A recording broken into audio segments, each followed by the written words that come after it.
Here are some exciting coming attractions from Paramount. If there are no UFOs,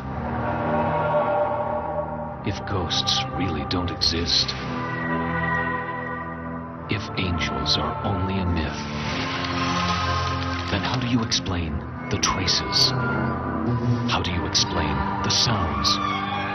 And most of all, how do you explain the sightings? Beyond imagination lies the truth.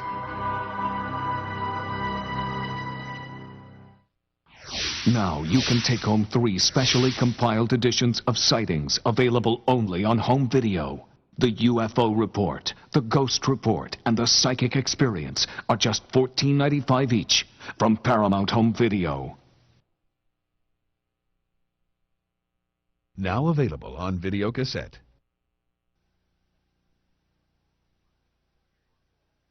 Sirius 4, you are cleared for deorbit. Copy, traffic control. Sirius 4, ready for pre-ignition. Prepare for a journey to the outer limits of human understanding. Travel at the speed of imagination itself. Venture into realms of unimagined vastness, cosmic mystery, and stunning natural beauty. Guided by your host, Patrick Stewart. Come with us, then. All aboard the spacecraft of the imagination. It's time to embark on a journey from here to infinity, the ultimate voyage. From your starting point at a space station orbiting the Earth, you'll engage engines and accelerate into the adventure of a lifetime. Your trajectory will take you through the solar system to the nearest stars, to the edge of the Milky Way. Plunging into the swirling vortex of a massive black hole, you'll make your way to the very edge of the universe and beyond. Powered by a stunning digital stereo soundtrack, From Here to Infinity is a uniquely produced tour of the wonders of space for adventure lovers of all ages, all brought to life by Patrick Stewart. From Here to Infinity, the ultimate voyage, priced at only $14.95. On video now from Paramount Home Video. Now available on video cassette.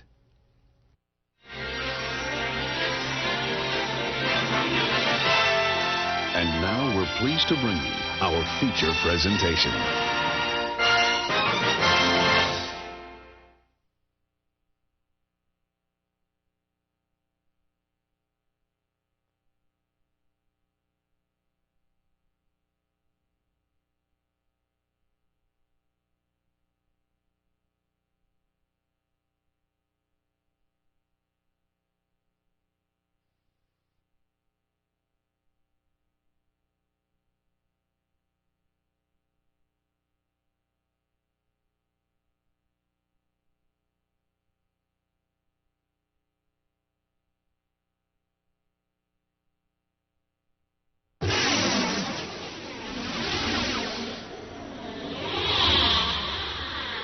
On this special home video edition of Sightings. Are you seeing what I'm seeing? Are you seeing this thing zip back and forth? They're out there, and sightings are on the rise. Just like it was sliding through the sky, and it tilted like it was looking down at us. It was a bright light that dimmed down to a white speck. Ordinary people, astronauts, cosmonauts, even former presidents have all seen extraordinary craft doing extraordinary things. I happened to glance out one time, and there against the black sky was a white object at about a 45-degree angle. From the historic crash in Roswell, New Mexico, to unprecedented mass sightings going on right now in the skies over Mexico City, the evidence is mounting. We are not alone. My Uncle Ted was standing more over here, kind of leaned over like this, and we're talking to this creature. Are certain people being targeted for terrifying encounters with alien civilizations? Are rumors of bizarre cross-breeding experiments true? I remember being on the table with my head turned away, not wanting to look at this creature. Does the government know more than they're willing to tell us? Our government has flat out lied to us for 40 years or more. Terror, wonder, conspiracy, transformation. They're all part of the UFO experience. Hello, I'm Tim White. Are UFOs real? You'll find out in this special report from Sightings.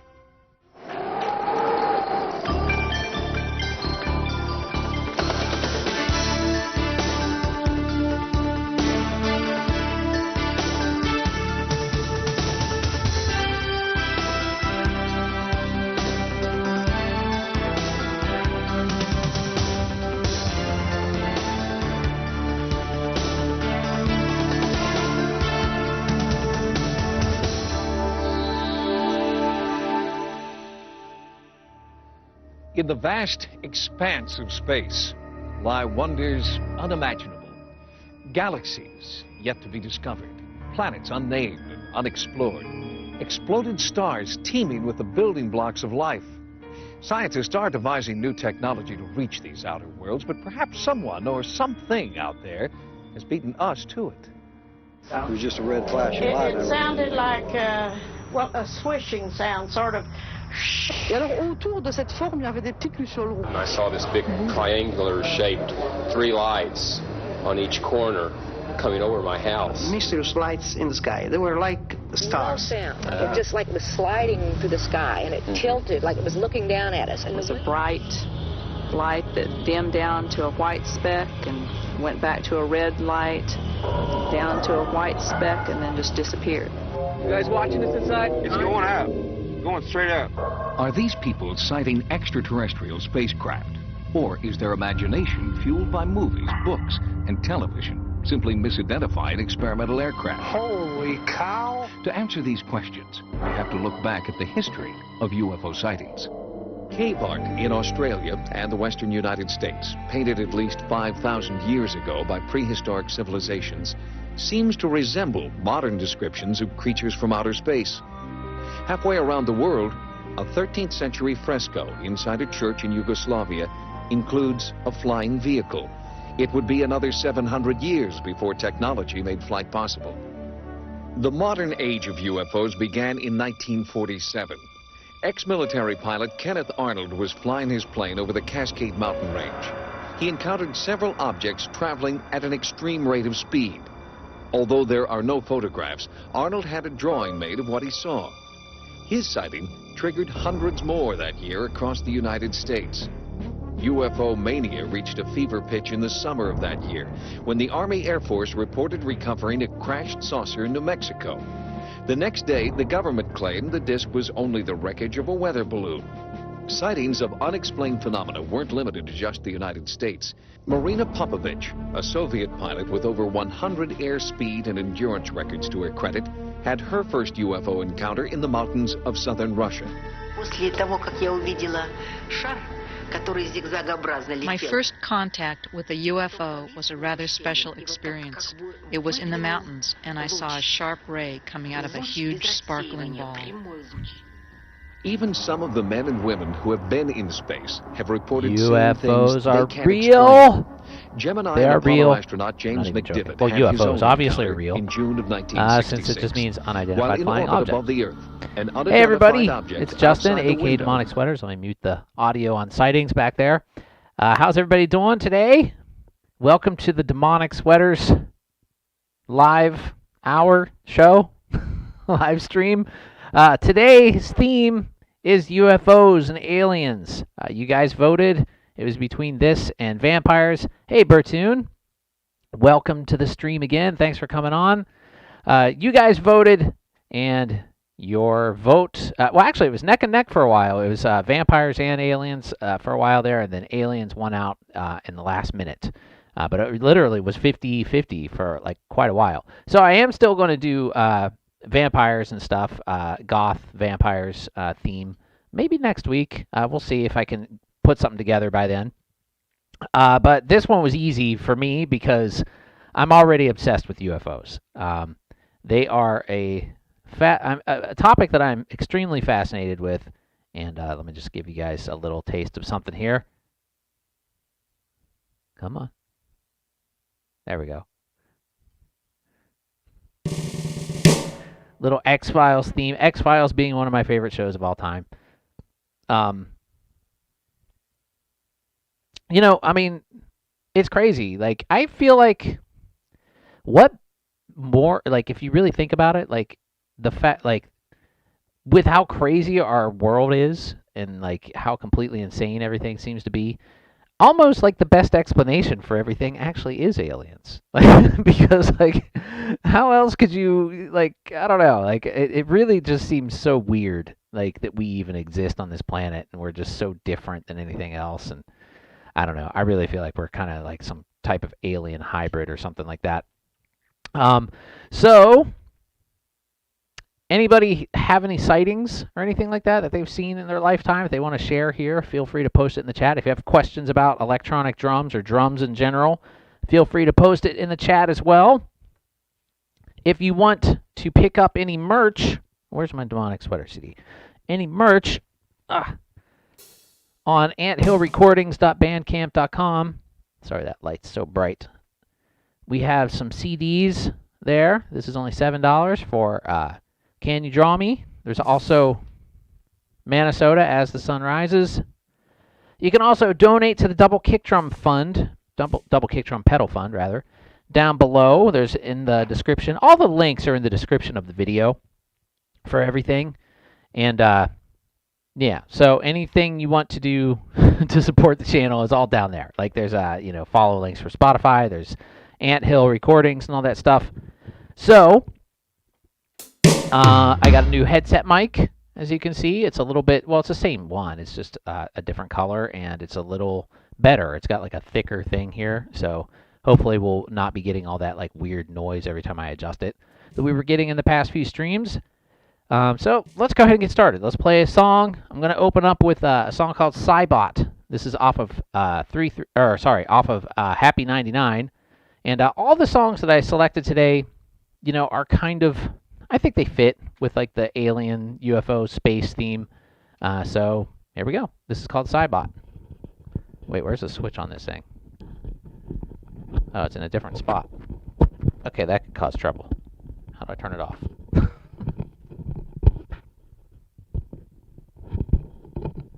There it is. It's in front, but it's just really hard to do.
going to take me a few minutes to get used to where that switch is on the mic. Yeah, that was Cybot off of Happy 99. And hey there, Continuum Drums. Nice to see you again in the chat. The mic also has a better sound, says you. Cool, thank you. I'm glad. Yeah, I mean, yeah, I think it sounds a little better. Maybe it's a little less. Like that one was kind of inconsistent. Like sometimes the other one sounded like decent, and then other times not as good. Speaking of Alien, says Bertoon, totally binged all of Archive 81 last night. Pretty crazy. Yeah, that show was great. And was it an alien? Kinda, I guess. I don't want to give any spoilers if people haven't seen it yet. But I mean, it kind of looked like one, but they never really specify. But yeah, it was really awesome. The show was really cool. So, I'll give you my UFO stories here pretty soon. However, though, there's a couple things that I prepared for the stream. One is that. Of course, you see the alien head already.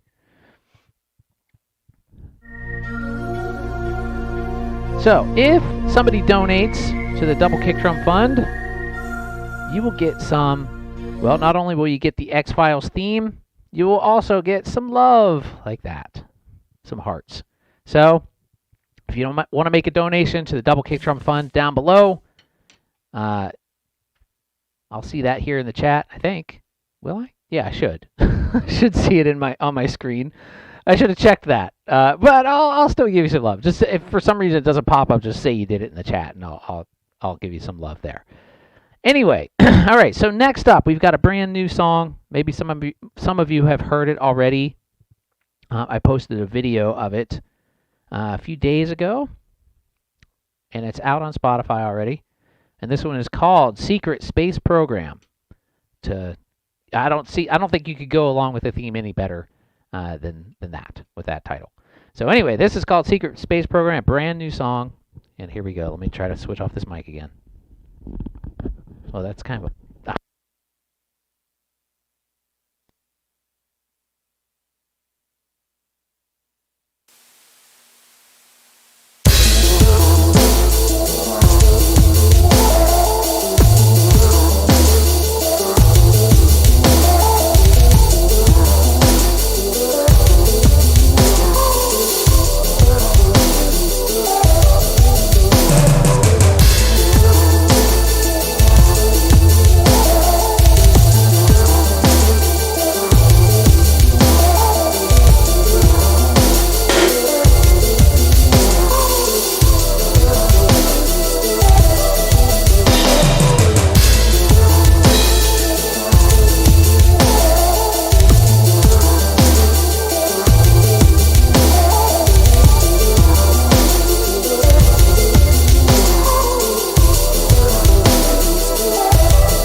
Okay, brand new track there, Secret Space Program. Streaming it now on Spotify. Later on all the other services, it'll show up.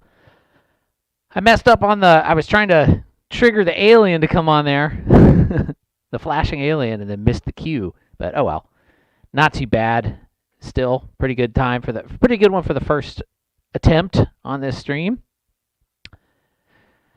Let's see. Sounding good, Justin. Cool video editing too, says Zach's Drums and Golf. And thanks, man. I appreciate that. I really do appreciate it. Good God Almighty Gravy says, I'm an alien and I approve of this message. Very cool. Which planet are you from? Good God Almighty Gravy. Continuum 10 from 10 points. Nice song. Thank you, man.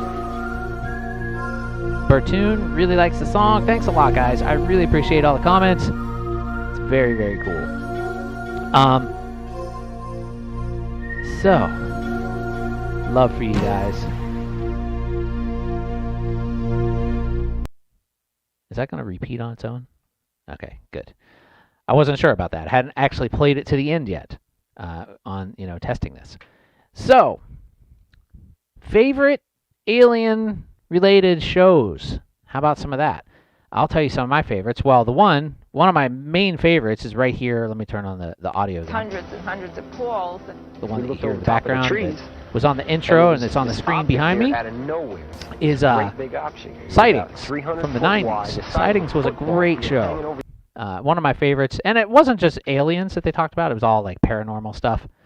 But I have a certain love for the 90s shows for some reason. I mean, not for some reason. I know why, because that's when I started watching all that stuff, and it's like nostalgic.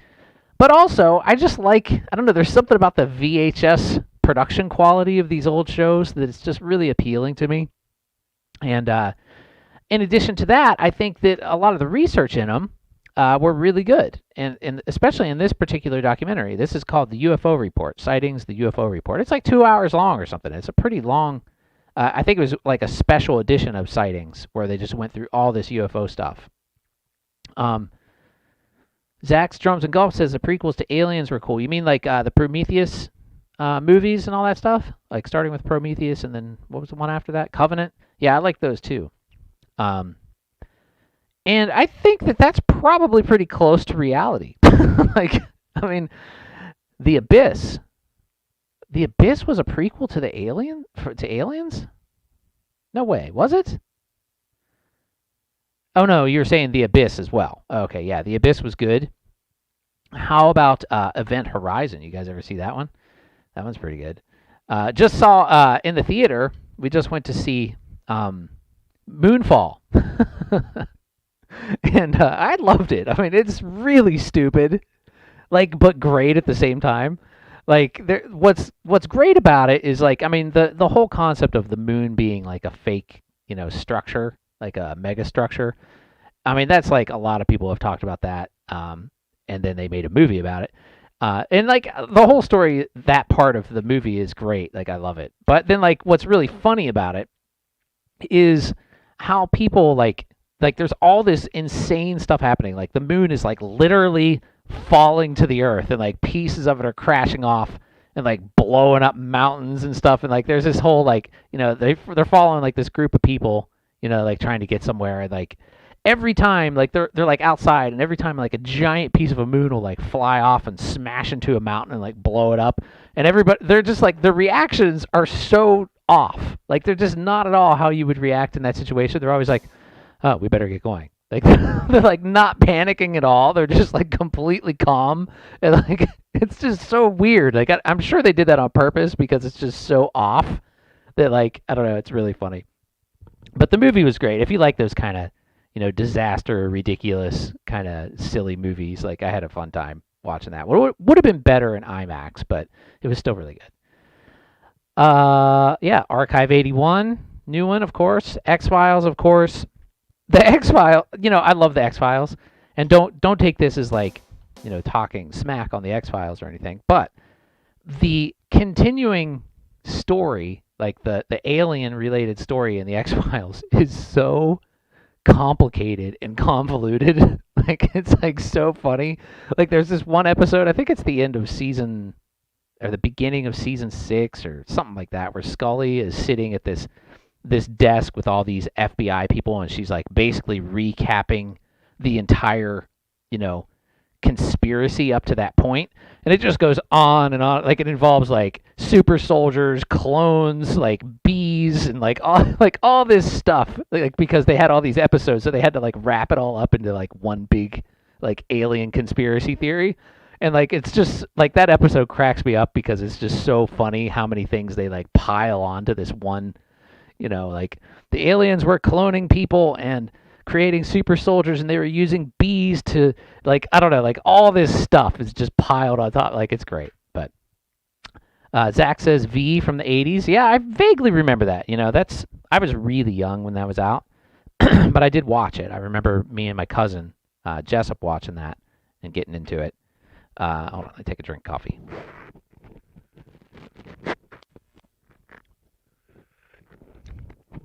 Yeah, that was a good one.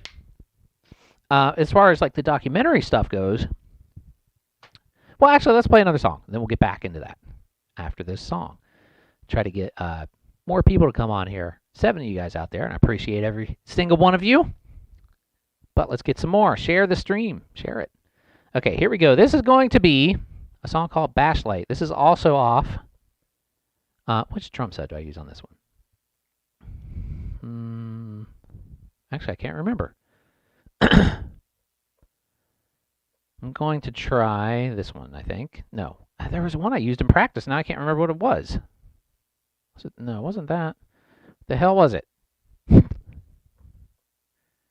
Not that. Sorry, I'm talking to myself. Oh, I just used the same one. That's right. It was different than how I recorded it, but I thought it sounded good to use this science patch that I used in that last kit. So I'm going to do that. This one's called Bashlight, and it is also off of the Happy 99 album, which is my last full-length album that came out. But there's a lot of new singles since then, but this is, if you want to hear like a full-length album with a theme to it, check out Happy 99. So here we go. This is called Bashlight. Still getting used to the switch on this thing.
Wake up, Nyla.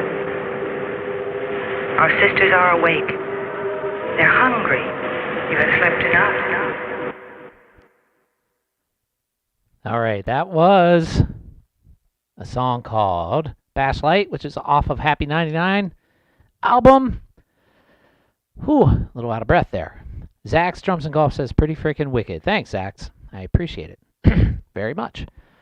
Let's see, there's a couple things I wanted to talk about this week, or this stream that happened this week, but now I'm forgetting everything. That always happens. Anyway, like before that I played that song, I was talking about some of the UFO shows that I really like to watch. One of them that I've been watching right now, actually I can't remember the name of it. It's got a ridiculously dumb name. It's on Netflix, but it's like a newer, like documentary type show. And it's actually pretty good, but it's got like a super generic name, kind of like how I named this stream, like Top Secret Classified UFO. Like, it's got like all those UFO documentary buzzwords like tacked on there like that, so it's really hard to remember what it's actually called. But it's something like that, and you'll see it was like made very recently, I think like 2021 or maybe even this year. But yeah, it's pretty good. I think some of my favorite researchers on the topic, I think my ultimate all-time favorite was Stanton Friedman, who's no longer with us. But I think he was the most credible out of all of them, or one of the most credible for sure, because he based everything on actual documents, like existing documents, and was a nuclear physicist. Like he was like a real scientist, and like he's in this documentary. He'll pop up there behind me occasionally. But he was really the one who really popularized, or brought the whole Roswell incident into the mainstream, public. The second time. The first time it was there in the 40s when it happened. But it was like, think about this. This actually happened in the 1940s when that event took place, 1947 or whatever it was. The newspapers, and not just one, multiple newspapers printed a story that said UFO crash, saucer crashed, alien, was literally saying that, a alien spaceship crashed, and reported by government officials saying this. And then, like the next day or within hours, they completely changed the story. Think about that. Like, that's kind of weird. Like, how could something that, like if it were a weather balloon that crashed, a weather balloon would never confuse anybody that much. You wouldn't like see a balloon, like, I don't know, like you wouldn't see a balloon and be like, oh, that must be an alien spacecraft. Like, and like, it's obviously like got all this weird writing on it and everything. Like all the descriptions they had of like what they saw, the people, the eyewitnesses, doesn't sound anything like a weather balloon. And like, I don't know, there's a lot of details to that whole story that are, really weird. And actually in the beginning, I was kind of a skeptic of the Roswell story. But the more I looked into it, the less of a skeptic I was, because there's just, definitely something strange happened. Whether or not that was an alien spacecraft, I don't know, but it definitely wasn't just simply a weather balloon, because there's too much weirdness around the whole story for that to have been the actual thing that crashed there, in my opinion. Anyway, what do you guys think? Feel free to chat, guys. Everybody's kind of quiet there today. Well, not everybody, but a lot of you. Let's see. Double Kick Drum Fund, Double Kick Drum Pedal Fund. You can donate down below if you're interested. That will give me, or give you hearts in return, as well as a flashing alien, if you want that. Let's continue to play more music. What else can we play? Actually, I already know what I'm playing. I picked a bunch of songs beforehand, which is rare. I don't do that very often, actually. But I was like, I wanted to pick ones that I felt like kind of fit with the theme. And even though this one, the title doesn't exactly fit, but I think it works. It's called Funk Junk, and this is off the Pan Demos. And I'm also playing a couple of new programmed kits. That was a new one that I played the first songs with.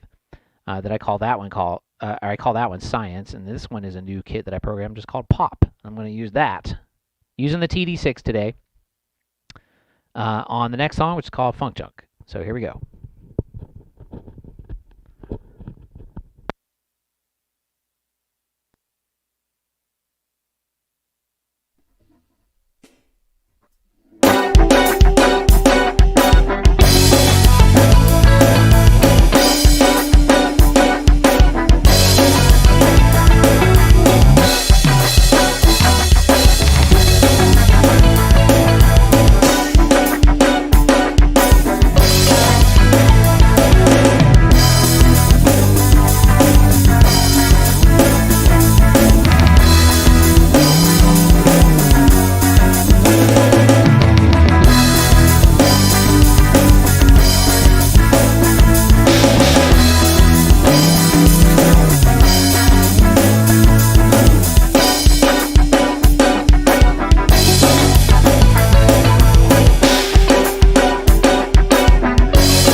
Funk Junk. Still struggling with this switch. Sorry about that.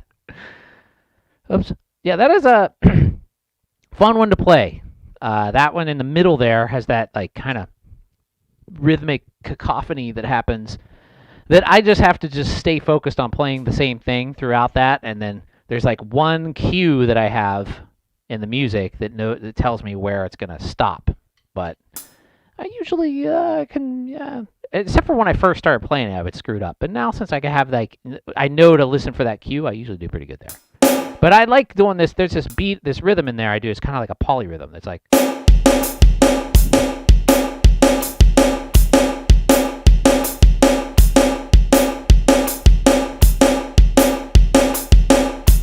Which I've never bothered to actually like analyze and like write out, so I can't really explain it to you that way.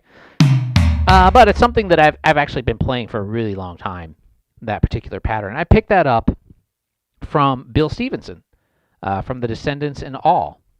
He used to. There's a song that he plays something like that in on Always Revenge, except he does. Is it on Always Revenge? Yeah, I think so. Yes, and then he does it, but he does it much faster. He's like. Something like that.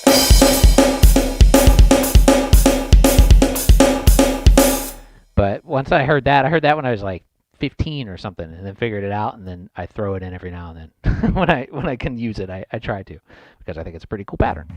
Let's see. That snare hi-hat combo looked hard. Oh yeah, says Bertune. Yeah, it's not as hard as it. I mean, it's just a little weird. You know, I should actually figure that out, like how to. Explain it, because like I said, it's like one of those things that I do on autopilot.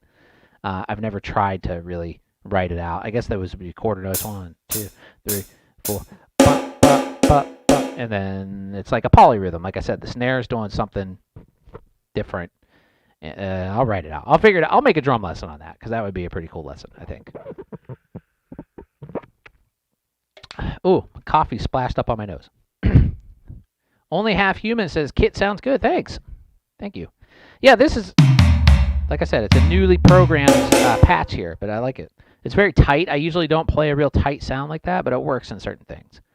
And Continuum Drum says, fresh music today. Thank you. Yeah, I'm playing a lot of new stuff and a couple ones that I haven't played for a while. Manny the drummer, hello there. Hello there. Love to you guys. From hundreds of other Let's get some audio and sightings in the background. Suddenly, in rapid-fire succession, the generator in Let's see what they're Cherbakov's talking jet about. failed. The instruments indicated a fire on board, and the cockpit filled with smoke. The base commander ordered Cherbakov to eject. Manny asks, how am I? I'm doing good. The commander Thanks, because Manny. the How plane about was you? still above the residential area. My altitude began to drop rapidly. I had to pull the plane out of a nosedive. At the altitude of 1,000 meters, I finally cleared the residential area and I ejected. 4 seconds later, the plane exploded. Yeah, that one's he's talking about basically encountering a UFO, and I think it was a Russian pilot, I'm pretty sure, and then had to eject and explode. Oh, that reminds me of something else I wanted to talk about. I started playing Microsoft Flight Simulator. I've never played that in my life. I know it's been around forever, but I got the Xbox Series X and downloaded it. Don't ask me how I got the Series X. Well, you can ask me. I think I already told you anyways. But my sister got it for me for Christmas, or got it for me and Victor. And she found it. I have no idea how she found it, but she did. But anyway, I downloaded Microsoft Flight Simulator, and it is so much fun. Like, it's really technical and really nerdy, but it's really cool. And my first flight, I flew from Sarasota, Florida, to Nassau, Bahamas. And it was the first time really playing the game. And like I said, I'm a noob. I didn't realize it was like 100% real time. So it took quite a long time to get there. And I actually played it in like 3 different parts because I had to turn it off and go to sleep. But last night I finally got to the Bahamas, got to Nassau, and I landed.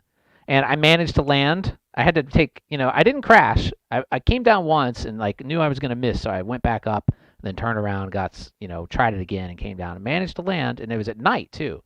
So for my first landing, I did a night land, which was probably not the best choice, and it's pretty sloppy, but I did land and I didn't crash, so pretty fun. Let's see. Manny the drummer says, nice alien. Thanks, Manny. I really like your videos. Also says, Manny, thank you so much, man. I really appreciate that. Thank you. And Bertoon, I really wish that Flight Sim had multiplayer. Yeah, that would be really cool, because there's 2, you have a co-pilot seat there. Meh says, hey, man. Hey, Meh. How's it going, everybody? More of you chiming in now, coming on. Glad to see everybody here. If you're on Twitch, you can subscribe on Twitch. I finally did get in there, and I set up some custom emojis and did some of the Twitchy things that people do. I'm still learning it. I don't really know that much, but I am an affiliate now on Twitch, so you can subscribe if you want. You can send me bits. That would be cool. You can also go here and donate to the Double Kick Drum Pedal Fund, which there's a link down below in the description of the YouTube video. And yeah, pick up some music. You can stream everything on Spotify or Apple Music or wherever. Most of the new stuff is on Spotify just now, just because it takes longer to get to the other services. So if you want to get the newest new, it's all on Spotify first, and then it'll show up everywhere else. Uh-oh. What's happening? Uh-oh. Ah! Okay. Manny the drummer, I haven't had my nitro mesh for probably over a year or 2 years. Maybe a year and a half. When did I get rid of that thing? 2019, I think? Yeah. I believe it was 2019.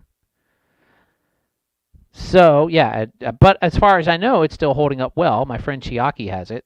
She lives in Long Island, pretty close to here. And we play in a band, project, not really a band, but a project together called Hums. So she has it. As far as I know, it's still holding up good. But yeah, Let's go to a new song. New song called Croco Tiger, which I played a couple of times here in the past stream or two. And which drum set do I use in that one? Which patch? I think I used a K-pop patch. Where is it? There it is. Okay, this is called Croco Tiger. Brand new song on Spotify.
Hey, that was Croco Tiger, a brand new single. And it's always a little weird to play a song live that has a fade out on the backing tracks, but oh well. Let's see here. Manny the drummer, how long did it last? I meant without problems. I never had a single problem with the Nitro Mesh. Nothing. Not a single problem the whole time I had it, which was a little over a year. But I have students who I've recommended it to since then, who's like basically, you know, been playing it for longer, you know, and plus they're kids, you know, they're wailing on that thing and just going crazy with it. And I haven't had a single one of them have an issue with it. So I think, you know, Alesis, that's a good kit by Alesis. It's one of their best ones, in my opinion. I know it's not their top of the line, but as far as durability and, you know, affordability, it's definitely a winner. And actually, you know, the Nitro is perfect for GarageBand because it has, like, you know, all the right parts, like just the basic setup of the Nitro. Since all the cymbals are single zone, well, in GarageBand, I guess you do have a dual zone ride, but everything else is single zone except for the snare. And they have a dual zone snare on the Nitro, so you could like just plug a Nitro right into GarageBand on an iPad and have a bunch of killer sounds, like right out of that. So very cool, good stuff. Continuum Drum says, I wake up and felt like doing 333 this morning. The result of my covers on my YouTube channel. I hope it is in your mind that I uploaded the video. Oh, very cool, man. That is amazing. I can't wait to check that out. Thanks, man. Giving you some hearts and a flashing alien for that. Thank you so much. And we'll give you the X-Files theme, too. You get all three.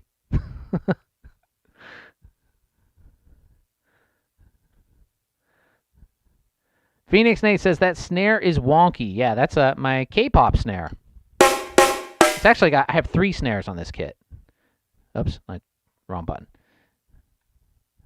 I have 3 snares on this kit. I have the main snare here. I have the rim snare, which is similar but higher. And then I have an 808 snare over here. So you can do like 3 snare fills, which sound pretty cool. Like.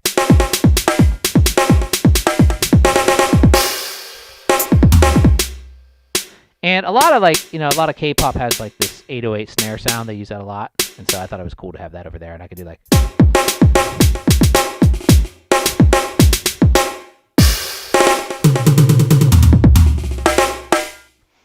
Alrighty. This next song is definitely alien themed. This one's called Long Skinny Arms and Fingers. And in fact, the samples, like the vocal samples that I have in this song, came right from what you're seeing behind me there. Let's turn that on for a second. And this is an extraterrestrial craft. Bob Lazar. This technology is hundreds and hundreds of years in advance of us. What do you guys think about Bob Lazar? You guys believe him? Do you know Bob Lazar? You know his story? The people we've heard from in this report been back in the zeitgeist recently. That they have had close encounters of the first, second, third. I'm like back and forth on if I believe him or not. Sometimes I'm like, I feel like I do. Other times I'm like, I don't know if I do or not. I don't know. There's something about him that's weird for sure. But his story is really fascinating and it's consistent. It's very consistent. It's almost too consistent, which almost makes it unbelievable because it's so perfect. Like I don't know. But I do like him. I mean, I think, I don't know if I like him as a person, but I don't know him, but you know what I mean? I like the stories, you know, and it could be true. You know, what if all that shit were true? Sorry for swearing, but what if all that crap were true? Like, really the world is run by aliens? Like, what if that could totally be a thing? Like, that could actually be happening. I mean, there's good evidence to suggest that there's at least some other form of intelligence controlling some flying objects around. And governments and, big corporations always seem to do all this weird, inexplicable behavior that seems to defy logic and always seems to keep everybody in this state of arguing and fighting. And it could very well just be aliens. Totally. I think that pretty often, actually. I'm like, this whole thing is just like a big ant farm.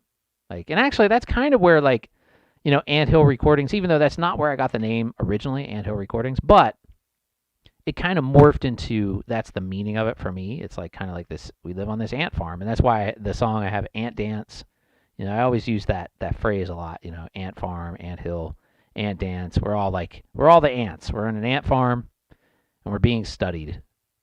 And, there's the whole, the whole thing that we evolved so, evolution, we can track it, we can see that there's a gigantic gap, that we really can't atone for in human evolution, which is also very strange, But it's not strange if aliens were experimenting on us, and plus, the fact that this is something a lot of people don't even know, and I've talked about it on the old podcast, but, humans have a lot in common with pigs. Our DNA is actually, it's not only similar to chimps, it's also similar to pigs. This is why pig, if you ever look at pig skin, it looks so similar to humans, which is kind of creepy. And then also, pig organs tend to work on humans. They just did a pig heart transplant in a person. That's real. That actually just happened. And they've done other organs from pigs in people. And they tend to work, which is really weird. You'd think a pig would be something totally different than a person. You can't, take a bear heart and put it in somebody and it'll work, but a pig heart does. So it's I don't know. There's all these strange, we have strange stuff in our DNA. It's very weird. DNA and RNA, that's all weird anyways. That's all viruses and all that shit. It's all, I don't know. There's a lot to get into here. I'm not a scientist or smart, so I don't really know what I'm talking about. But I have seen some things. I've seen some things that I can't explain in my life, and so have a lot of other people. And that alien head looks huge in this video, but it's really not that big. It's just a regular size mask, but for some reason the angle, it looks gigantic there. But that's pretty cool though. All right. Let's do another song. Just went off on a tangent there. Let's see. How about, what's next? Long Skinny Arms and Fingers. I have to figure out which drum set I'm using in this, though. I think this one's probably good, actually. Sure, let's try this. Is this what I used before? Whatever. It'll work. Okay, this is Long Skinny Arms and Fingers. Very alien-sounding song. That doesn't make sense. That statement didn't even make sense. You know what I mean. No, you don't. Here we go, anyways.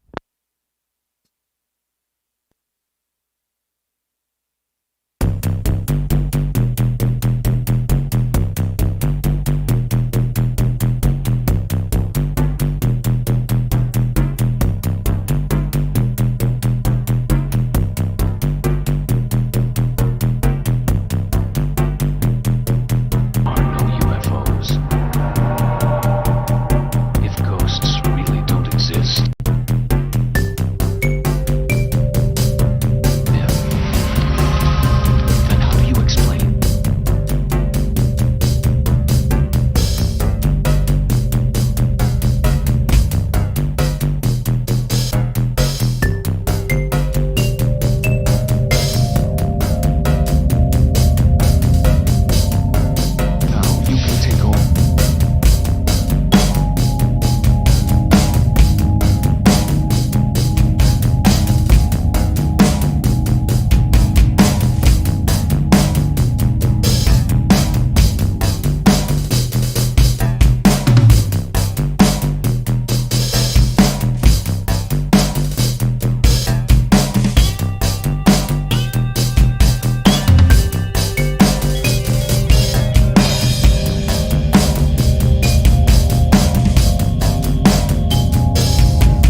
brief skin, large arms.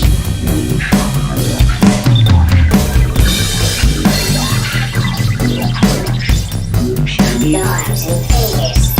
4 feet tall, grayish skin, large eyes. Long skinny arms and fingers. I remember being on the table with my head turned away, not wanting to look at this creature. I remember being on the table with my head turned away, not wanting to look at this creature. I remember being on the table with my head turned away, not wanting to look at this creature. I remember being on the table with my head turned away, not wanting to look at this creature. I remember.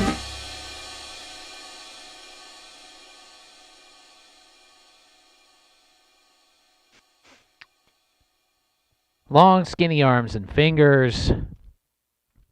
Very weird track off of, what is that on? That one's on an older one. Turn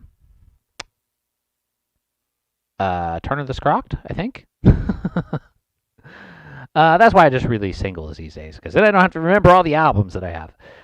Phoenix Nate says, oh, wait, let me go back. Continuum says, no, wait, back even further. Bertoon says, I saw a few Bob Lazar interviews, very convincing. Bertoon also says, Alien Ant Farm Smooth Criminal. Continuum, post a link, I can't find it. For what? I forget what that was in regards to. And then Phoenix Nate asks, are you going to play your Vintage Pearl kit again soon? I love the way that thing sounded. I would love to, but I just don't have anywhere to play it right now. There's nowhere I can play loud drums, really. So hopefully in August, I'm going to be moving to a different place, and hopefully there I will be able to play it loudly once again. Right now, the Pearl is in storage. I love that thing, too. It's a great drum set. But for the time being, it's just waiting, resting and waiting in storage. But I do love this little Club Jam. I was very tempted to buy yet another Club Jam, which is crazy. Like, I really don't need any other drum sets. But I think if I bought the other one, which is the Club Jam Pancake, which is the newest one, which is basically like this kit, but very thin. Like, all of the shells are really thin, but they're like kind of a similar diameter. And it's even more portable than the Flyer. Like, the entire kit folds into one case, which I was like, damn, that thing's amazing. And for summer, when me and Ronan start playing in the park again, that would be even better than the Flyer. And then I figured I would sell the Flyer if I bought the Pancake. But last year I was saying I was going to sell the Flyer too, and then I just couldn't do it. I just, I kept, wanting to use it for certain things, and I don't know. Maybe I still haven't bought the Pancake, so maybe I'm controlling myself and not buying it because the Flyer is cool. It's very good for portable drumming as well. And even this kit is good, acoustically. This thing will break down into 2 cases, but they're pretty big compared to the other two. The Flyer and the Pancake. So, Continuum Drums, are you also a sci-fi fan? Some. I don't like all sci-fi, honestly. I don't like the modern. There's a lot of newer sci-fi stuff that honestly I think is kind of boring. I feel like that they're losing the fun of a lot of sci-fi stuff. I don't know. What's a good example? There was that Invasion show, which theoretically, if you hear the description of that show, Invasion on Apple TV, I should love it. But it was freaking boring. It went on and on and on. Nothing ever happens. It's just dude, do something. It's everybody's oh, it's a slow burn. Well, there's a difference between a slow burn and just being boring. That show is just boring. I'm sorry. Anyway. Phoenix Nate, yeah, the new Pancake kits look pretty fun to play. Have you seen the new Superstar Classics too? They look dang good. Yeah, have I seen the new ones? I don't know if I've seen the new ones or not. I'm familiar with the older ones, and that kit, they've been making that model for a long time, and it's really good. All the Tama stuff is good, or Tama. They just don't make bad drums. Even their most entry-level drums are great. They're always really good. Let's see. Yeah, the new Pancake kits, they look pretty fun. Oh, wait, yeah, I just read that. Continuum said he had a cover of 333, and I couldn't find it. Oh, I see. You said that you couldn't find it. I got confused there. I saw that you wrote, Phoenix Nate wrote, Continuum, post a link, I can't find it. For some reason, I was thinking that was Continuum that wrote that post because I saw his name there and not yours. Anyway. All right, what's next? Do I want to... I'm going to skip this one. No, should I? No, let's do it. Whatever. I haven't really played this one great yet, but we'll give it a shot. This one's called Dandelion Queen. It's another brand new one. And if I miss the ending, forgive me, because I always miss it, because it's in a weird spot. And I still haven't fixed the file to give myself a cue over the headphones yet, so just going to try to wing it. So anyway, this is a brand new one called Dandelion Queen. You can stream it on Spotify and the rest of the streaming services. I think it's on some of the other ones now, and it should be showing up there pretty soon. Here we go.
Alrighty, that's a brand new song called Dandelion Queen, streaming out as a single. Eventually, all these new singles I am going to compile into an album, and then I'll put that on Bandcamp too, so if you want to get Bandcamp, or if you like to buy stuff on Bandcamp, that'll be there. Nate says, yeah, they came out with three new three-piece Superstar Classics. They're the same price as the Yamaha Stage Customs. Oh, interesting. I'll check those out. And I love that synth. Really good back and forth between the drums and it. Very nice. Thanks, man. I appreciate that. Let's give you some love for that one, as well as the X-Files theme.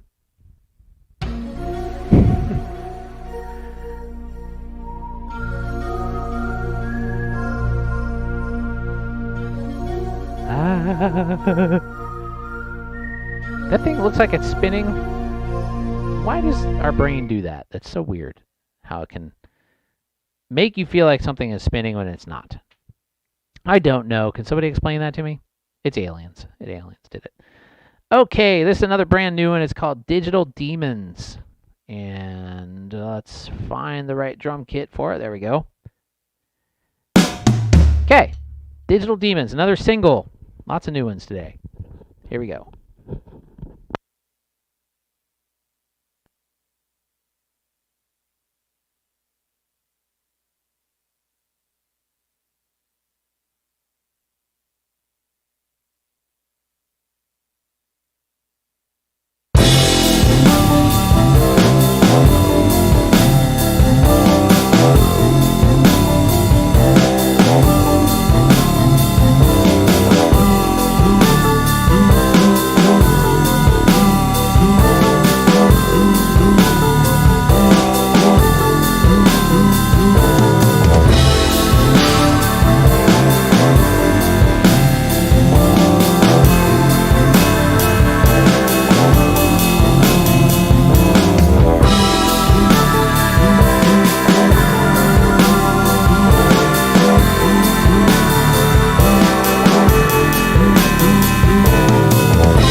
Got another fade out there.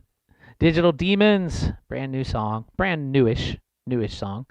Came out probably about a month ago now. You can stream it on Spotify as well as the other places. Eventually, right now, all this stuff is on Spotify. I know I say that over and over again, but some of you guys just got on here, so that's why I repeat things. I need coffee. This microphone is stiff here, but that's good. Somewhat alien related. Have you guys watched the Peacemaker show? That show is hilarious and really good, really funny, and just kind of crazy. And if you saw the most recent Suicide Squad movie, it kind of is a continuation from that, which was also really good and funny. Admittedly, the DC universe is a mess, like the cinematic universe, but there's one franchise of it, or if you want to call it that, is the Suicide Squad Peacemaker. Because they basically it's so confusing. There was a Suicide Squad that came out like a few years ago that wasn't so great, and then there was a what's her face? What's the girl's name? Harley Quinn movie that came out. That was okay. I actually liked that one. Some people didn't like it, and then the Suicide Squad pretty much just ignored the second Suicide Squad came out and just ignored those other two, and it was only like a few years after it. And maybe it didn't totally ignore the Harley Quinn movie, but it didn't really acknowledge it either. It's not like important to the story. And now they basically have just started over with that Suicide Squad, which is fine though, I guess, because those are much, much better than any of the other ones, in my opinion. I just think James Gunn is the best guy they could have got for that, because I mean the Guardians of the Galaxy movies are hilarious and they're really good. But the thing is about these, the Peacemaker and the Suicide Squad, is they're much dirtier than any of the Guardians of the Galaxy stuff. Like James Gunn gets to be, he wrote and directed the Peacemaker stuff, and he gets to be a lot more like R-rated. And so it's just, it's funnier. It's really funny. And it's pretty gory too in some parts. Like it's pretty crazy. But it's good. It's really funny. If you haven't seen it yet, definitely check that out. And like I said before, or we were talking about it earlier, Archive 81, which is really, really good on Netflix. Nice song, says Varied, says Continuum Drums. Thank you, man. Thanks so much. Hearts for you. And X-Files.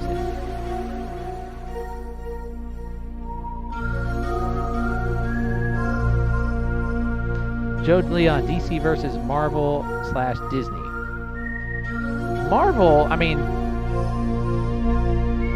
it's amazing how many good movies they've made in the Marvel universe. Like there are a lot of good movies there.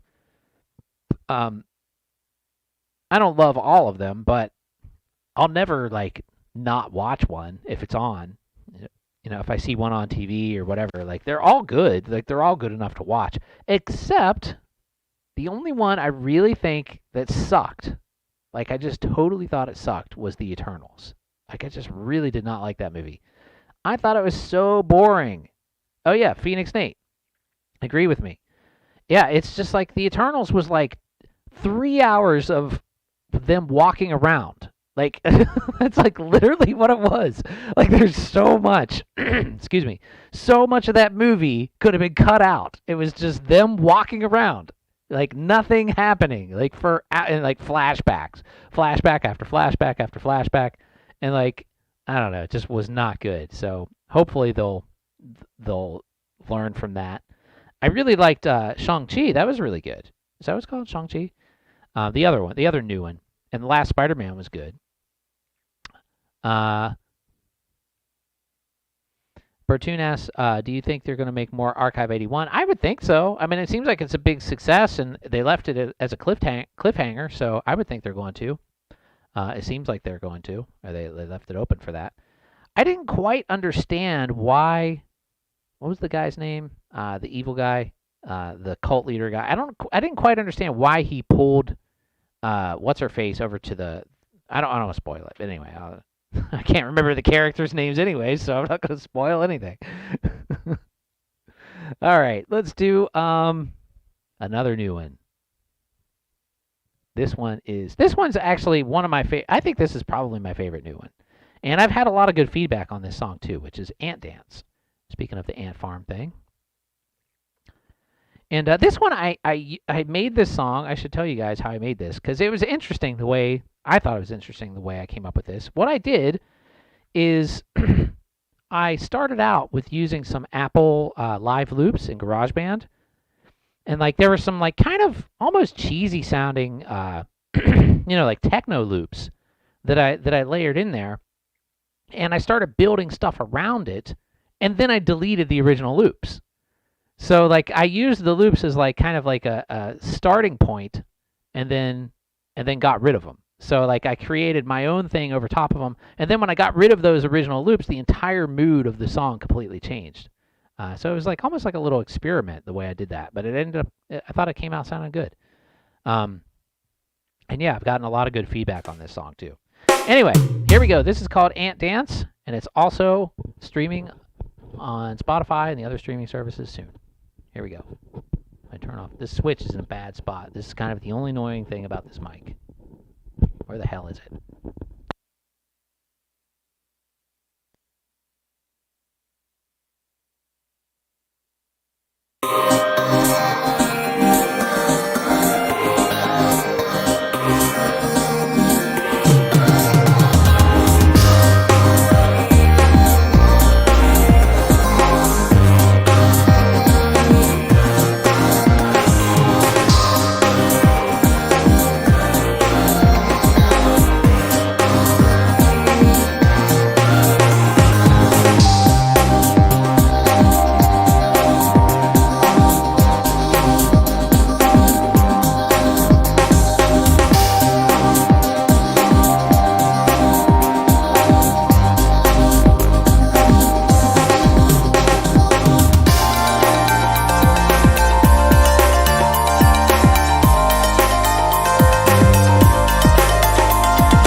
Okay, that was Ant Dance.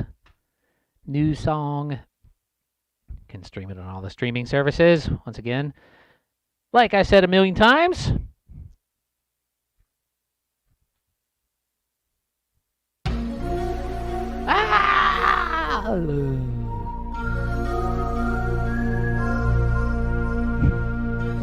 I should have come up with some more GIFs. GIFs. Whatever. I only have 2. 3. There's the hearts too. Anyway, once again, thank you everybody for watching this stream and for commenting and hanging out. It really does mean a lot. I've been uploading a lot of videos recently, as some of you have probably noticed. Lots of Simmons stuff. Dropped a stick. Did another one with the Avatar SD61-6 too. Played that song on it. And I want to do some more stuff with that kit too, because it's sitting over there at my school. Joe DeLeon, really nice.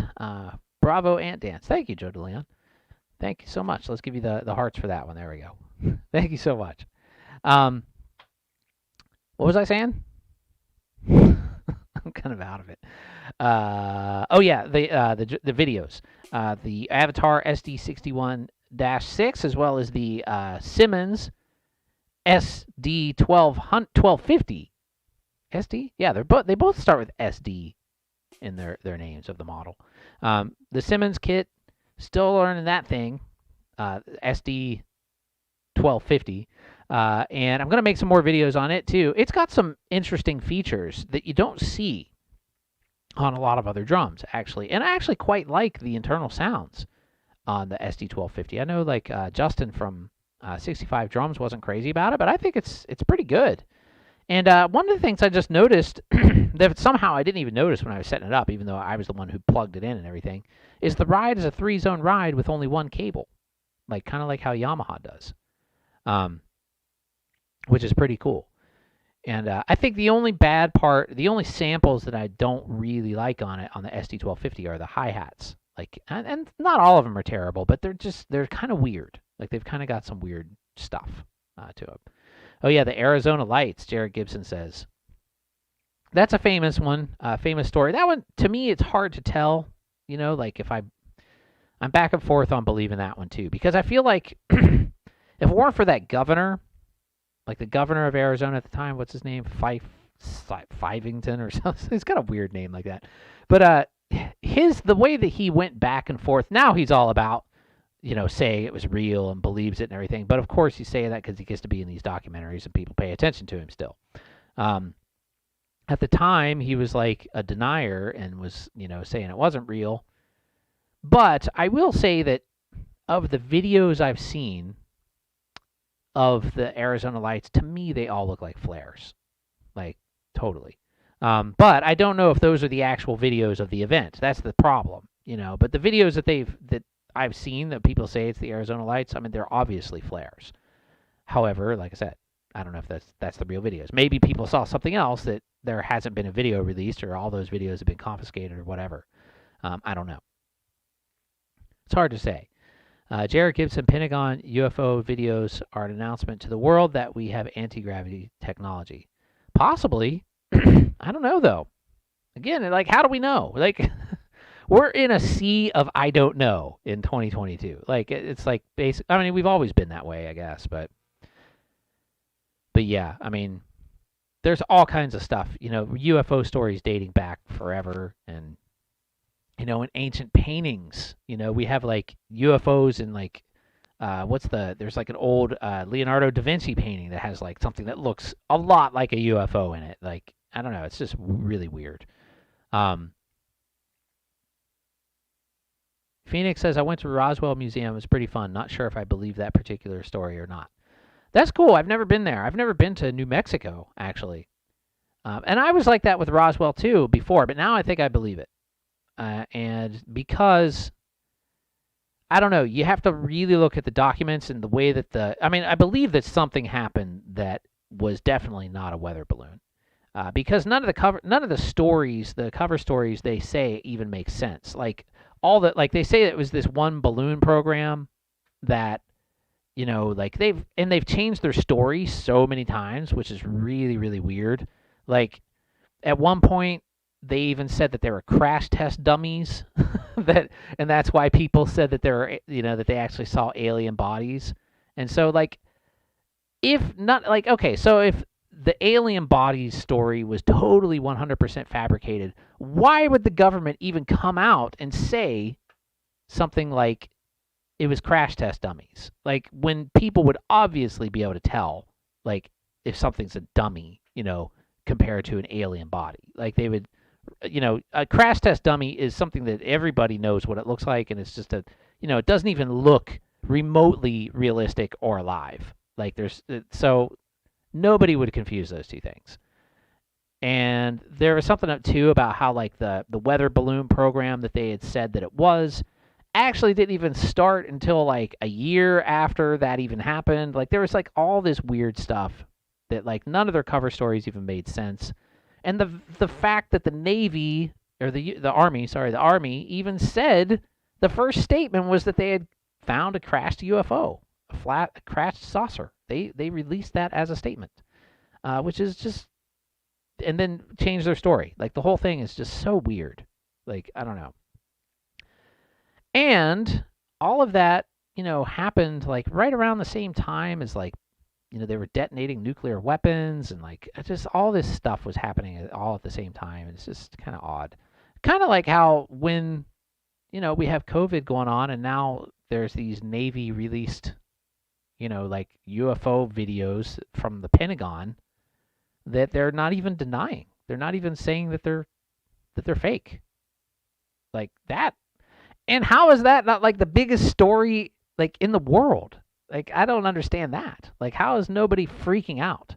I guess because like there's really nothing we could do, you know? Like, I don't know. It's really weird.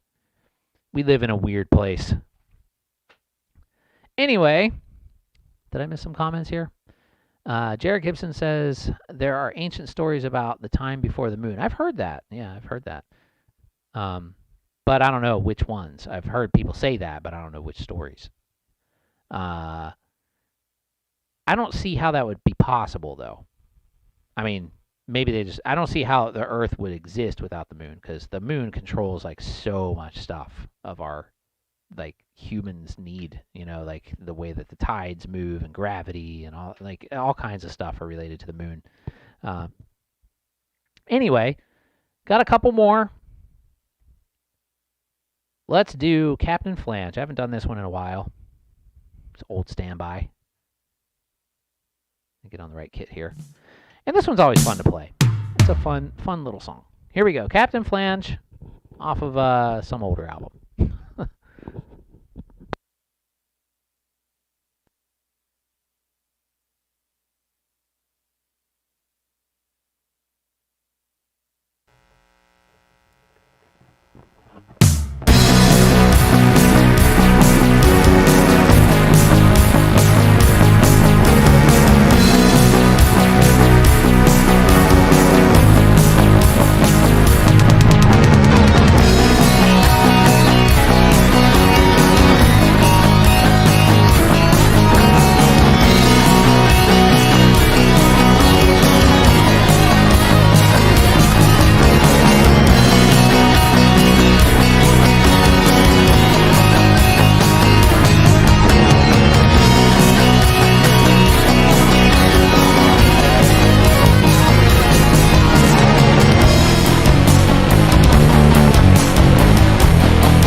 Captain Flange, an oldie but a goodie there. That one was originally recorded on a Raspberry Pi, believe it or not. Why did my snare seemed quiet in that? Why? That was weird. The whole kit seemed kind of quiet. Huh. Seems like it's just that one.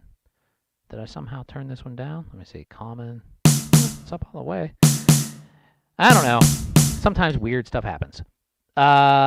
Continuum drums. Why is the stereo switch so far over your hi-hat? Because that's where it fits. Like, I mean, things are just the switch is actually on my interface. It's right here. This is a it's like you can't really see it now, but it's an old Alesis IO4 interface. I have that FM10 mixer that I just did a review on, and I actually could probably put that over here and replace this, and then I wouldn't have to do that anymore. Because it has like pan, for the input. I don't know. I might try it, but then again, this works good-ish. So like, I'm always hesitant to change things that are already kind of working pretty good. But that stereo switch thing is kind of annoying. I wish I didn't have to do that. The other thing I could do is maybe get like a cable and just like bridge the two mic connections on my interface there, and then I would be on both sides without having to mess with the switch. But yeah, I don't know. Oh, I suppose I might be able to do the mix. I tried before on the mix input of the module of plugging my mic into there, and it never worked, but that was with the old mic. Like, I'm wondering if this mic might do it, because it has like a bunch of adapters that came with it. Anyway, I don't know. Phoenix Nate, have you ever recorded anything with that bass you found in the trash? Yeah, I did. There's a couple songs already. There's Apple on a Tree and Jenny Z were both recorded with that. And there's videos up on my channel for both of them, and as well as there are singles on, the stuff. The streaming services. The stuff. The hell am I talking about? Okay, let's do another one. Got a couple more to go, and then let's do two more. Right now I'm going to do Psy Moon, because it's already 3. Man, this is going fast. Okay. First, we're going to do Psy Moon. Before we do that, though.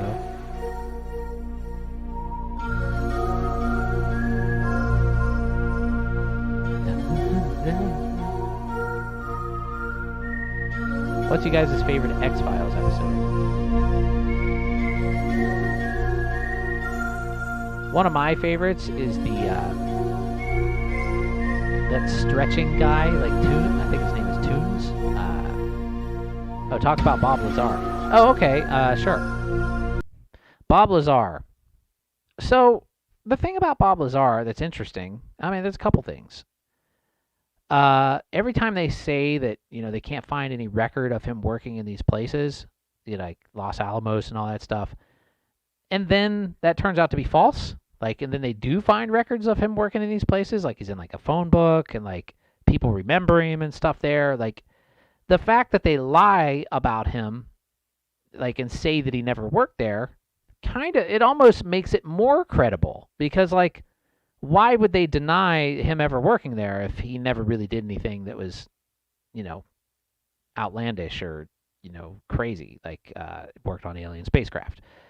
So like the whole like, seemingly people trying to erase him from having any kind of credibility kind of gives him more credibility, which is kind of weird. But at the same time, there's just something about him that when I watch him talk, he seems a little bit like a con man. Like, I don't know. Like, but it's hard to say. Like, it could be he's just a weird guy. I mean, he seems like kind of a weird guy. And then there was also, what was the guy's name? Lear? Was it Jim Lear? The guy that he used to be friends with. He's dead now, but he was also a big UFO buff guy. And they would come on Art Bell together occasionally back in the day. But that guy was like, he was kind of nuts, but he had some crazy theories. But I always liked listening to him. I can't remember his name. It was something Lear. He was the son or the grandson of the inventor of the Lear jet. But him and Bob Lazar, like basically, Bob Lazar told him about you know, what he was doing first, supposedly. And then they went out to, like, he took him out to this area where they would see them flying, and they got him on video. And they did get something strange on video at that time, if I'm remembering correctly. But, you know, yeah, I mean, I don't know. I'm back and forth with Bob Lazar. But he probably did something. I don't know. I really think his explanation of how the crafts fly is always really interesting.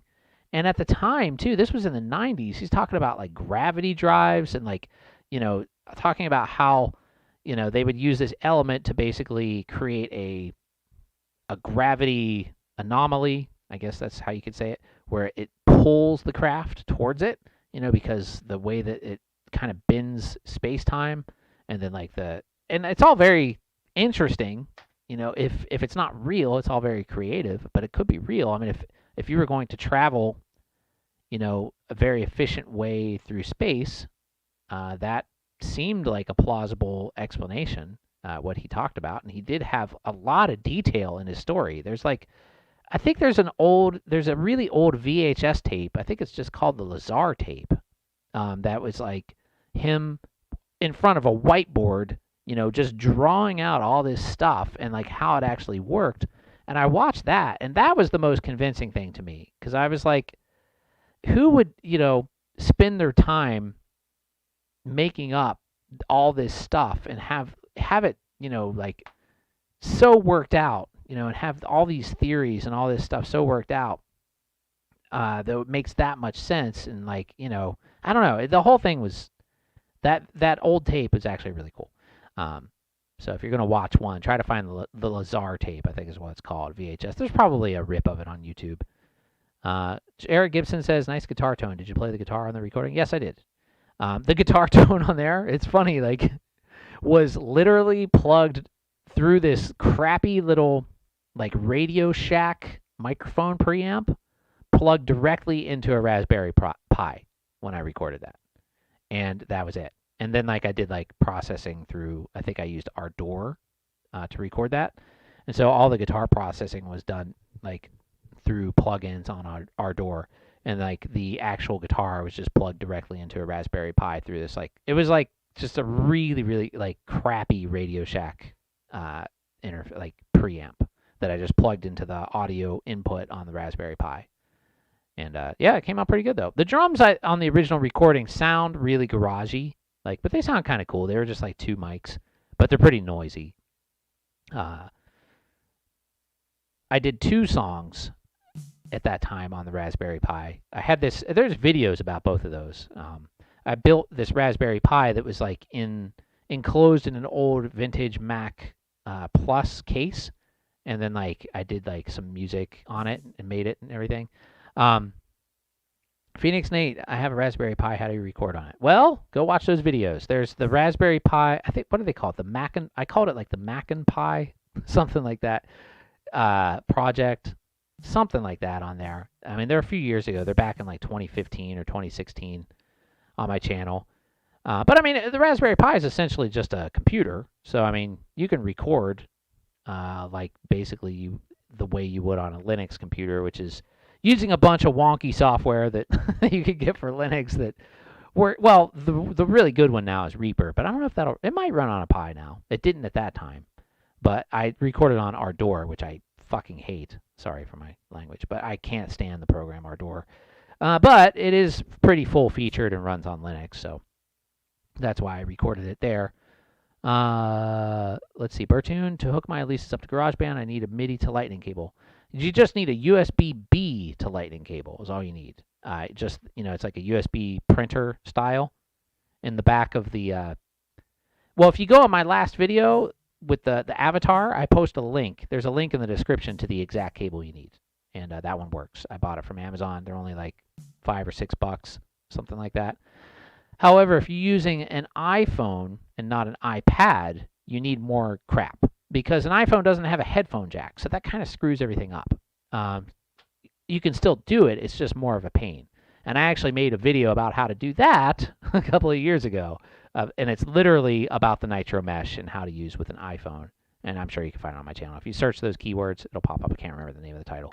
There's so many videos. Like, it's crazy how many videos I've done. I think I've made at least 1,000. Has it been 1,000? I'll check later. I'll tell you guys. I'll post it somewhere. But yeah, it's crazy. I mean, I think I'm close to 1,000 videos, which is so insane to me that I've made that many videos. Matt, is it possible to add more sounds into the drum module of the Alesis Nitro Mesh? Nope. But you can use it as a MIDI controller to control their sounds, like we were just talking about in GarageBand, on an iPad.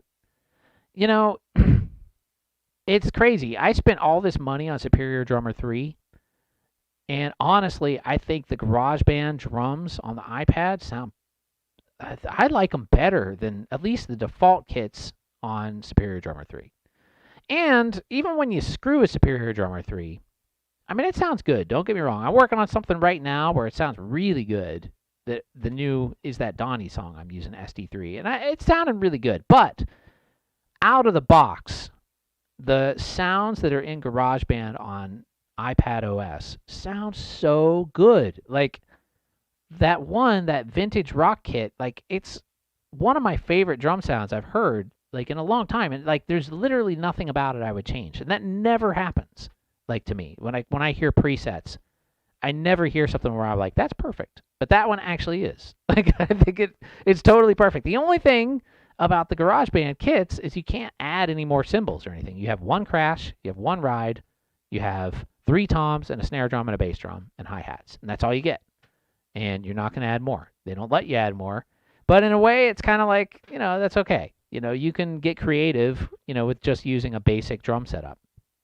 Although in the electronics section of the GarageBand kits, there's a lot more stuff going on in some of those. And there's a lot more of those, too. Med, do you still have the Alesis Nitro Mesh? No. I talked about that earlier. People ask me that all the time. But, yeah, I got rid of it like a couple years ago already. But I never had problems with it while I had it, and the new owner has never had any problems. She's a friend of mine, and she still has it and lives in the area. So they're good. You know, they're good for what they are. They're inexpensive, and they're reliable, and the module has a lot of features. So, yeah, they're for the money, I think they're really good. I think, like... Actually, I really don't think... Well, it's the only realistic competitor in that price range, in my opinion, is that Avatar SD61-6. Even though the module is way more basic than the Nitro, like, it doesn't have nearly as many features, but it actually sounds pretty good. Like, the stock sounds in it are actually a little bit better than the Nitros. But it just, you can't change anything. It's like, I mean, you can change, like, settings, but it's really, really limited what you can change. And plus, you don't have any expansion ports. But it also has dual zone cymbals and all dual zone drums as well. So the Avatar SD61-6, and actually now I think it's a little bit cheaper than the Nitro, because the Nitro got more expensive. I don't know if you guys noticed that. It's now up to like $425, I think, after Christmas. I think because of the supply chain, you know, shortage and, you know, all that stuff that's been going on. It became a little bit more expensive. It's still very affordable. At Christmas, they were blowing those things out for so cheap. Like, they were really, really cheap, and several of my students bought them around that time. Let's see. Half all I remember about mine is that it was basic, small computer, like maybe 6 inches long, with percentage at the top of how much memory is being used. Loading YouTube on the browser took 2.5 minutes to load and use 98% of the memory. You must have had an older one. They've gotten much more powerful now. Like, the Raspberry Pi 4 is like, I mean, it's a computer. It's like a usable computer. It's crazy how fast those things are. And I think at the time I did those videos, I was using a 3, which was already, like, pretty decent for what it was. Of course, it's no, like, Windows desktop with, like, 32 gigs of RAM or anything like that, but they're still quite impressive for being, like, this tiny little thing. Alrighty, let's do one more. Actually, no, 2 more. I said 2 more. Okay, so we're going to do Side Moon first. And I'm not going to use this kick because it's like, it sounds quiet to me now for some reason. Which one should I use?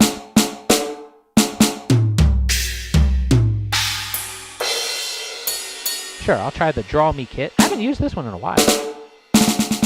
But now that I have this 2-box trigger, I get both zones on my snare drum, so it makes me want to use it again. Okay, here we go. This song. Oh, there's Bob Lazar. Let me switch it back to the main camera. Oh, no, he's gone already. But there's George Knapp. He's old school, been doing this stuff for a long time. All right, so here we go. What did I say? I was playing Side Moon. Here we go, Side Moon.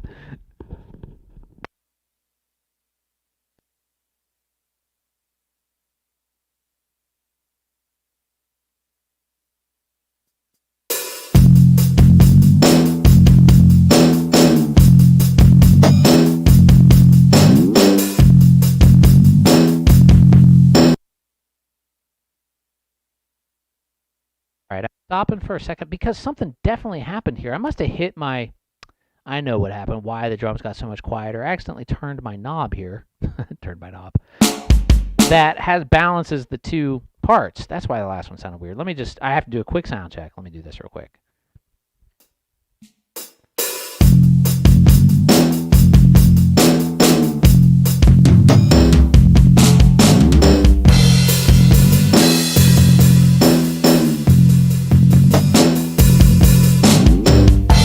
There we go. That sounds okay.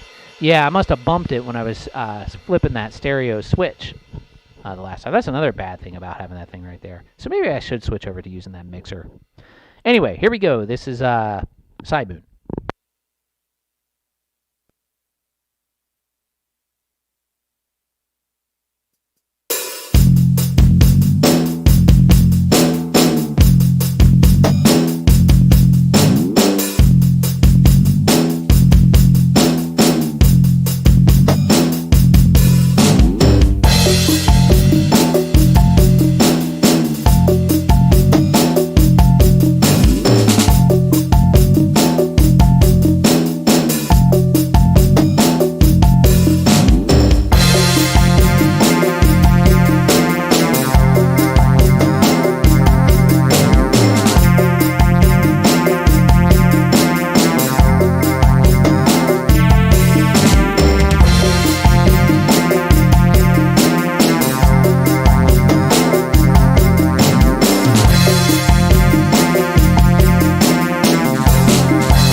All right, that was Side Moon.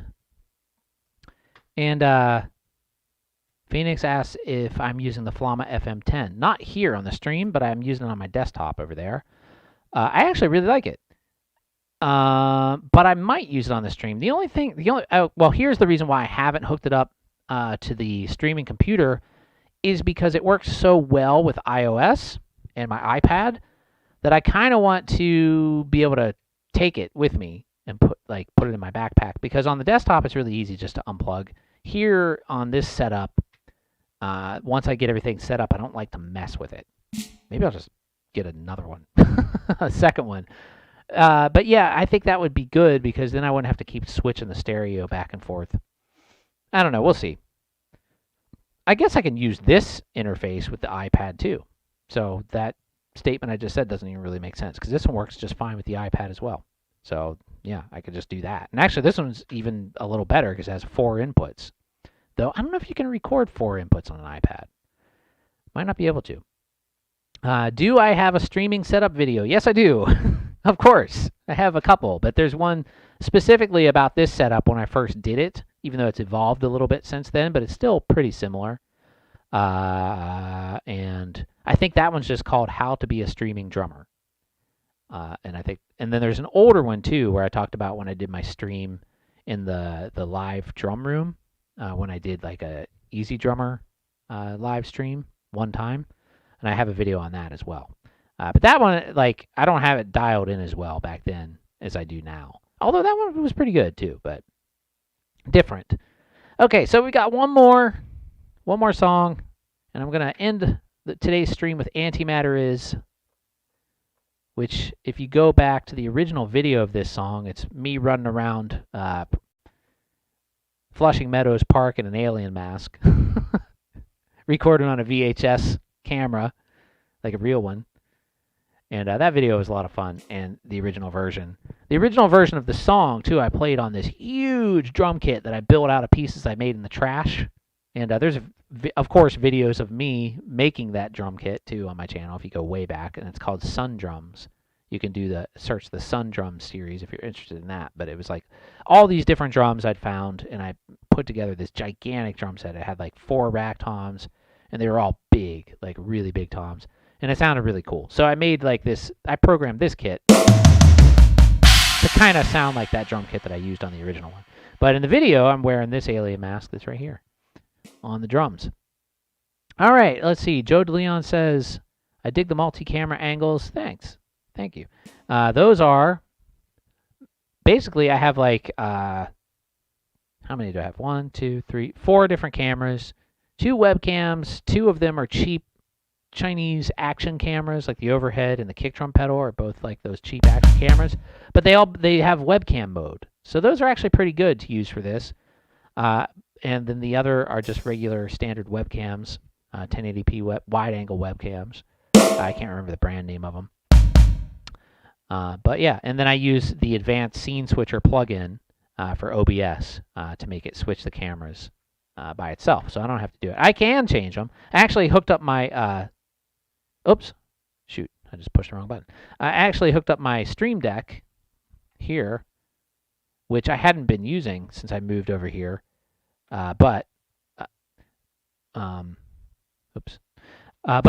I'm glad I did, because now I can switch, I can switch the different cameras here with the Stream Deck, and then they also switch automatically using the plugin. Anyway. Thank you for helping me to sell me on the Alesis Nitro Mesh kit several months ago. I'm a new drummer and it has been perfect for learning and jamming with friends, says Jared Gibson. That's really cool, man. Thank you so much. Glad to help. I'm glad you like it. There's some love for you. And there's a flashing alien. And here's the X-Files theme. That X-Files theme takes a couple seconds to kick on.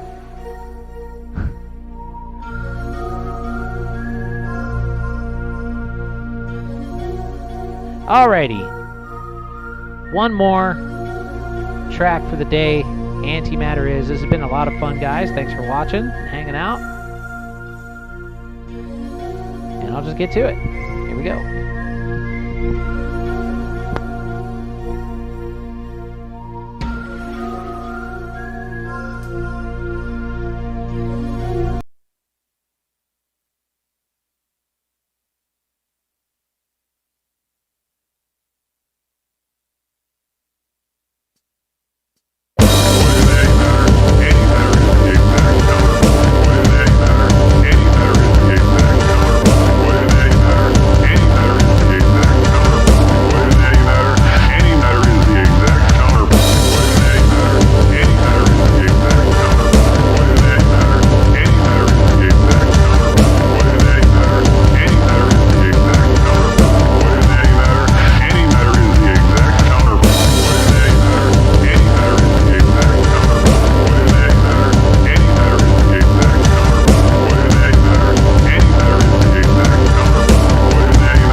Okay.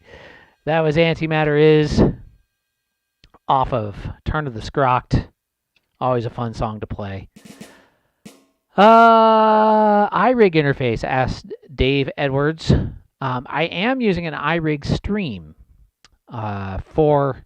I have actually 3 different audio interfaces, a mixer and 2 audio interfaces to make all this work. The iRig Stream, though, it's not really necessary. Any audio interface would work, honestly. I just had that one. That one is good for certain things and kind of shitty for other things. I'm swearing a lot today. Why am I? Why am I swearing so much? Kind of crappy for a lot of things, but it's decent for this. It's not my favorite interface, though, to be honest. But again, I got it set up and I got it to work, so I'm hesitant to change it. You know, once it's working, I just leave it. Let's see. Wait, let me go back and see some of these comments. Phoenix Nate, this is a pretty dang cool song. Thanks, Phoenix. Thank you so much, man. I really appreciate that. Hearts and Aliens for you, plus the X-Files theme. Dave Edwards asks, are there any wireless headphones without latency? No, there are not. Sorry. If you're recording, never use Bluetooth headphones. Just not going to work. Or if you're trying to play drums. Won't work. Won't do it. Use a wire. Continuing drums. Gives me some alien heads and clapping emojis. Thank you so much. Joe DeLeon, nice piece, wonderful drumming and music. I dig the China and the sample spoken word element. Oh, the sample in there, I forgot to mention. The spoken word guy in there is Bob Lazar. That's from the Lazar tape. He's talking about antimatter, and that's why the song is called Antimatter Is. So that's, yeah, it's Bob Lazar in there. Joe DeLeon, thank you. And in the search for new pedal, have you played the Axis kick drum pedal? If not, I recommend finding one, checking it out. I have a long time ago. I did not like it, but it's been a long time. But I thought it felt weird, like too light. I like a heavy, like a nice solid heavy pedal. I don't like it to feel light. And I felt like the Axis, I could see why it would be fast, but I just felt like I wasn't getting any power out of that thing. I used to have a single version, and I kept it for a very short period of time because actually I kind of hated it. Though it was made really, really well, and it looked cool as hell, but I was disappointed that I just didn't like it. It's not, I don't know. Maybe I would like one now. It's been so long. That was like way back in like the early 2000s. Probably. But yeah, I just didn't like it. And also the beater, they have that crazy beater that's like, it has like a post. If that post comes back and hits you on the foot, man, that thing kills. Like it could like basically impale your foot. Killer Ending says, Jared, thanks, Jared. Is that an 18 or a 16-inch Lemon Ride? Asks the Phoenix Nate. It's a 16. I got this really early on. I was one of the first people to get one, actually, before it blew up on the internet, because the original, I can't remember the guy's name, from the Philippines contacted me before everybody knew that these were on Alibaba, contacted me and asked me if I wanted one, and I bought one from him, and I've had the same one since. And it's been great this whole time. And these are all lemons. These are lemons. Except for the hi-hats are Rolands. But the rest are all lemons, and they're really good.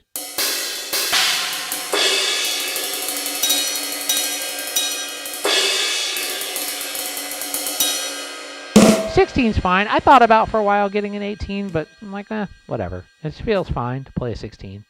It's big enough. It gives you a nice surface there, you know, to hit as well as an edge. I rarely hit one by accident. I have a 13-inch Roland ride, too, 3-zone ride, and that one is a bit small. Although it's not that bad either. But it's just, but honestly, this one triggers better. The Lemon triggers better than the Roland. It's more accurate. The Roland gets a way more crosstalk than the Lemon does. Okay, Phoenix Nate, I really enjoyed the stream today. Good stuff. Thank you, man. Thank you so much. Let's give you some love there. Thanks for that. And Dave says, I love your live. Yes, having difficulty with the iRig and my Android phone. Got a guy working on it, but losing confidence. Had bad latency, and it lowered the pitch on playback. Do all the cymbals... Oh, wait, let me finish that. Okay, so I'm going to tell you something you're probably not going to want to hear, but streaming on an Android sucks. It just does. I have an Android now, too. I have a Samsung Galaxy Z Flip, which is a very nice phone, but I do not do audio stuff with it, because Android just kind of sucks for audio, unfortunately. It's not really the fault of Android, it's the fault of Linux, because Android is built on a Linux kernel, and it is basically Java, and it's basically a Java OS written on top of a Linux kernel, or at least it used to be. Maybe it's evolved out of that since then. But audio in Linux is notoriously shitty. And I know this because I used nothing but Linux for a long time. And I did a lot of content about, working with Linux and audio. And it is a pain in the ass. I got good at it, and I got it to where it would work, but believe me, man, since I've switched to Windows, it's just, my life is so much easier. I'm not messing with that stuff anymore. It's just not fun. I just rather make music and play music. And iPhones, iOS are just really good for audio. iPhones, though, it sucks that they got rid of that headphone jack. That kind of messes things up. But with the iRig Stream, you get a headphone jack, so it gives you that back, which is nice. And you'll just, iPhones, you're just gonna have a lot better luck with audio. I love the iPad. The iPad is man, for $299, this new iPad, I got it when they were on sale. It's the greatest. You could totally you could produce basically an entire music, videos, everything you could do all on an iPad, totally. And I actually am going to make a video about that pretty soon. That's my plan, to make a video about how you could essentially be a content creator with just an iPad, and you could make music, you could make a video for the music, you could do everything you need to do right on the iPad. Now they even support mice too. You can hook a mouse and keyboard up to an iPad, which really will make everything way easier. Because you don't have to type everything. You can plug MIDI devices into them. They work good with audio. The latency is amazing. I can plug MIDI, drums playing into the iPad, even over Bluetooth MIDI, which is crazy. That Simmons kit has Bluetooth MIDI. Still, the latency is low enough to play. It doesn't mess you up. And then, it's a little bit better when you're plugged in with a cable. But, when you're on a cable, it's great. It's, basically real time. And you don't have to configure anything. It all just works. That's just what's so nice about it. And over here to my left, I have a MacBook too that I stream, the music from. I stream here. But I also really love Windows. Windows is really good as well. But for mobile solutions, nothing beats iOS for, music. For a phone, that's a different story. My Galaxy Z Flip, I love it, for a phone, and having camera, the ability to fold it and set it on something that's its own tripod. It has a lot of different video modes. It's really, really an awesome phone. But for music, it sucks. They all suck. All Android just kind of sucks for producing music. And I know I'll get some Android fanboys that get mad at that statement. But it's true. I've tried both, and I love Android. For a long time, I resisted even getting any kind of Apple product. But man, they're just, for that specific thing, they're just better. Yeah. I would say I like the camera features and stuff better on the Galaxy, because it just does way more. You have a lot more control over what you can do. Manual settings, a bunch of portrait video mode. You have director view. You have all kinds of cool stuff that the camera does. But if you want to hook up a drum set or something like that, forget it. It's just not going to work. And streaming live, it's just going to be so many headaches. Anyway, I'm going to head out, guys. Thanks for watching, everybody. Give the X-Files theme one more time. Give you guys some love. And might as well give you the flashing alien again.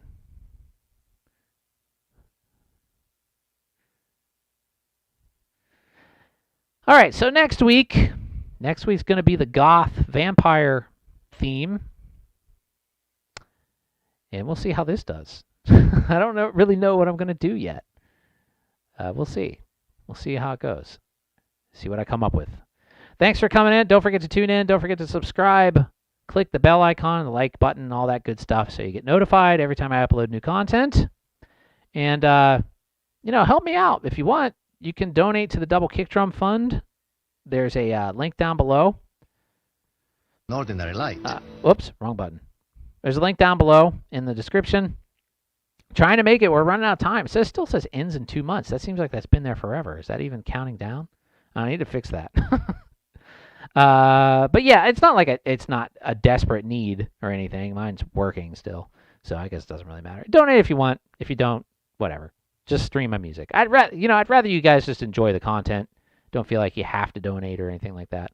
But it does help if you want to support.